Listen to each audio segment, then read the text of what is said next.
Hi ಎಲ್ರಿಗೂ ನಮಸ್ಕಾರ, welcome back to my YouTube channel. Gruhalakshmi ಯೋಜನೆಯ 11ನೇ ಕಂತು ಹಣದ ಒಂದು ಅಪ್ಡೇಟ್ಗೆ ಸ್ವಾಗತ. ನಿಮಗೆ ಸ್ನೇಹಿತರೆ, ಇಲ್ಲಿ ನಿಮಗೆ ಗೃಹಲಕ್ಷ್ಮಿ ಯೋಜನೆಯ 11ನೇ ಕಂತು ಸೋಮವಾರ 23 ಜಿಲ್ಲೆಗೆ ಹಣ ಜಮಾ ಆಗಲಿರುವಂಥದ್ದು. ಹಾಗಾದರೆ ಯಾವ ಜಿಲ್ಲೆಗಳಿಗೆ ಹಣ ಜಮಾ ಆಗುತ್ತಲ್ಲ, ಕಂಪ್ಲೀಟ್ ಆದ ಮಾಹಿತಿಯನ್ನು ಇವತ್ತೊಂದು ವಿಡಿಯೋದಲ್ಲಿ ತಿಳಿಸ್ಕೊಡ್ತೀನಿ. ಯಾರು ಕೂಡ ಎಲ್ಲೂ ಕೂಡ ವಿಡಿಯೋವನ್ನು ಸ್ಕಿಪ್ ಮಾಡ್ಲಿಕ್ಕೆ ಹೋಗ್ಬೇಡಿ, ಕೊನೆವರೆಗೂ ವೀಕ್ಷಿಸಿ ಅಂತ ಹೇಳ್ತಾ, ಎಲ್ಲರೂ ಕೂಡ ದಯವಿಟ್ಟು ವಿಡಿಯೋಗೊಂದು ಲೈಕ್ ಮಾಡ್ಕೊಳ್ಳಿ. ಚಾನಲ್ಗೆ ಸಬ್ಸ್ಕ್ರೈಬ್ ಆಗಿಲ್ಲ ಅಂತಂದರೆ ದಯವಿಟ್ಟು ಸಬ್ಸ್ಕ್ರೈಬ್ ಮಾಡ್ಕೊಳ್ಳಿ, ಪಕ್ಕದಲ್ಲಿ ಬರುವಂಥ ಬೆಲ್ ಬಟನ್ನ ಕ್ಲಿಕ್ ಮಾಡ್ಕೊಳ್ಳಿ ಅಂತ ಹೇಳ್ತಾ ಬನ್ನಿ ಇವತ್ತೊಂದು ವಿಡಿಯೋವನ್ನು ಶುರು ಮಾಡೋಣ. ಸ್ನೇಹಿತರೆ ಅದಕ್ಕೂ ಮುಂಚೆ ದಯವಿಟ್ಟು ಎಲ್ಲರೂ ಕೂಡ ಲೈಕ್ ಮಾಡ್ಕೊಳ್ಳಿ. ಸ್ನೇಹಿತರೆ, ಇಲ್ಲಿ ಎಲ್ಲರೂ ಕೂಡ ಕೇಳ್ತಿರುವಂಥದ್ದು ಗೃಹಲಕ್ಷ್ಮಿ ಯೋಜನೆಯ ಹಣದ ಬಗ್ಗೆ. ಇಲ್ಲಿ ಹಣ ಬರ್ತಾ ಇಲ್ಲ, ನಮಗೆ ಗೃಹಲಕ್ಷ್ಮಿ ಯೋಜನೆ ಹಣ ಬರ್ತಾ ಇಲ್ವಾ, ಹಣ ಬರ್ತಾ ಇಲ್ಲ, ಯಾಕೆ ಹಣ ಬರ್ತಾ ಇಲ್ಲ ಅಂತ ತುಂಬ ಜನ ಕೇಳ್ತಿರುವಂಥದ್ದು. ಹೌದು, ಇಲ್ಲಿ ಪ್ರತಿಯೊಬ್ಬರು ಕೂಡ ಸರ್ ನಮಗೆ ಹಣ ಹಾಕಿ, ಯಾಕೆ ನಮ್ಗೆ ಹಣ ಹಾಕ್ತಾ ಇಲ್ಲ, ನಮಗೆ 2,000 ರೂಪಾಯಿ ಹಣ ನೀವು ಹಾಕಿದರೆ ಸಾಕು, ದಯವಿಟ್ಟು ಹಾಕಿ. ನಂಗೆ 2,000 ರೂಪಾಯಿ ಹಣ ಹಾಕಿದರೆ ಸಾಕು, ನೀವು ತಿಂಗಳ 2,000 ರೂಪಾಯಿ ಹಣ ಹಾಕಿದರೆ ಸಾಕು ಅಂತ ಎಲ್ಲರೂ ಕೂಡ ಹೇಳ್ತಿರುವಂಥದ್ದು.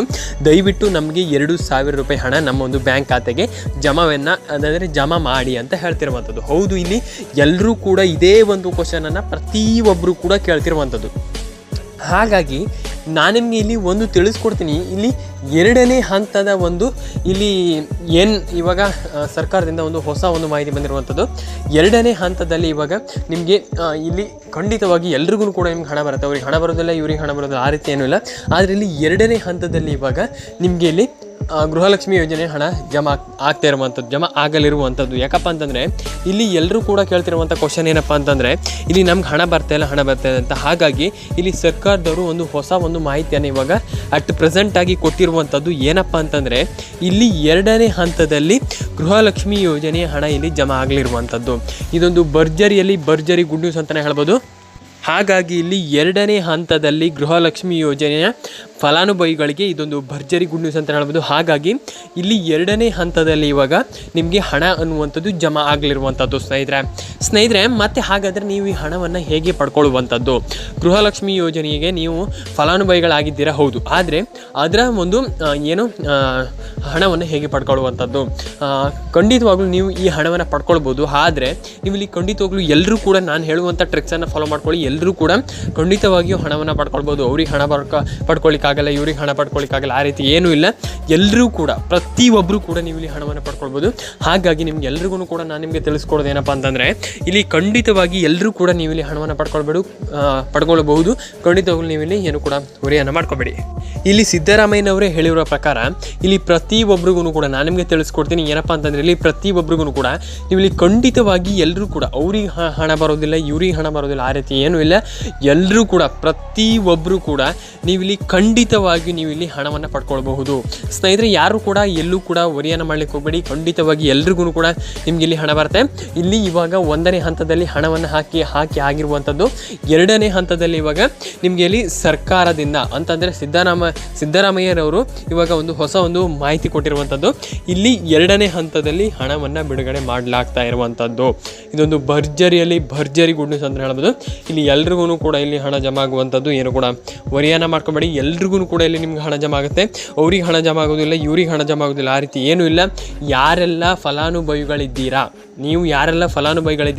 ಅವ್ರು ಎಲ್ರಿಗೂ ಕೂಡ ನಿಮ್ಗೆ ಇಲ್ಲಿ ಹಣ ಬರುತ್ತೆ. ಸ್ನೇಹಿತರೆ, ಹಾಗಾದರೆ ಇಲ್ಲಿ ಸಿದ್ದರಾಮಯ್ಯನವರು ಹೇಳಿರುವಂಥದ್ದು ಏನು? ಸ್ನೇಹಿತರೆ, ನೋಡ್ತಾ ಹೋಗೋಣ.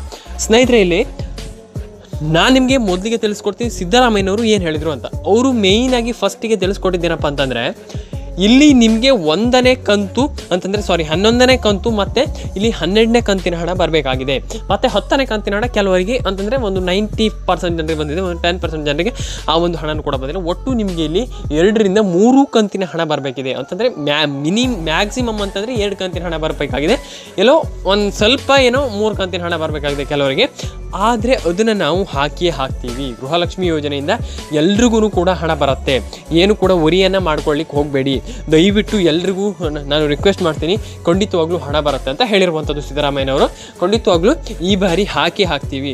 ಇನ್ನೂ 10 ದಿನ ಕಾಯಿರಿ. ಲಕ್ಷ್ಮೀ ಹೆಬ್ಬಾಳ್ಕರ್ ಅವರು ಹೇಳಿರೋ ಪ್ರಕಾರ ಇನ್ನೊಂದು 10 ದಿನ ಕಾಯಿರಿ. ನಿಮ್ಮ ಬ್ಯಾಂಕ್ ಅಕೌಂಟ್ಗೆ ನಿಮ್ಮ ಗೃಹಲಕ್ಷ್ಮಿ ಯೋಜನೆ ಹಣ ಜಮಾ ಆಗಲಿರುವಂಥದ್ದು. ಇದೊಂದು ಭರ್ಜರಿ ಗುಡ್ ನ್ಯೂಸ್ ಅಂತ ಹೇಳ್ಬೋದು. ಪ್ರತಿಯೊಬ್ಬರಿಗೂ ಕೂಡ ಇಲ್ಲಿ ನೀವೇನು ಕೂಡ ಹೊರೆಯನ್ನು ಮಾಡ್ಕೊಬೇಡಿ. ಎಲ್ರಿಗೂ ಕೂಡ ಇಲ್ಲಿ ನಿಮ್ಮ ಒಂದು ಗೃಹಲಕ್ಷ್ಮಿ ಯೋಜನೆ ಹಣ ಜಮಾ ಆಗುತ್ತೆ ಎಲ್ರಿಗೂ ಕೂಡ. ನೀವೇನು ಕೂಡ ವರಿಯನ್ನು ಮಾಡ್ಕೊಬೇಡಿ ಅಂತ ಹೇಳ್ತಾ ಗೈಸ್ ಇವತ್ತೊಂದು ವಿಡಿಯೋ ಇಲ್ಲಿಗೆ ಮುಗಿಸ್ತಾ ಇದ್ದೀನಿ. ದಯವಿಟ್ಟು ವಿಡಿಯೋಗೆ ಒಂದು ಲೈಕ್ನ ಮಾಡ್ಕೊಳ್ಳಿ. ಚಾನಲ್ಗೆ ಸಬ್ಸ್ಕ್ರೈಬ್ ಆಗಿಲ್ಲ ಅಂತಂದರೆ ದಯವಿಟ್ಟು ಚಾನಲ್ಗೆ ಸಬ್ಸ್ಕ್ರೈಬ್ ಆಗಿ ಸ್ನೇಹಿತರೆ.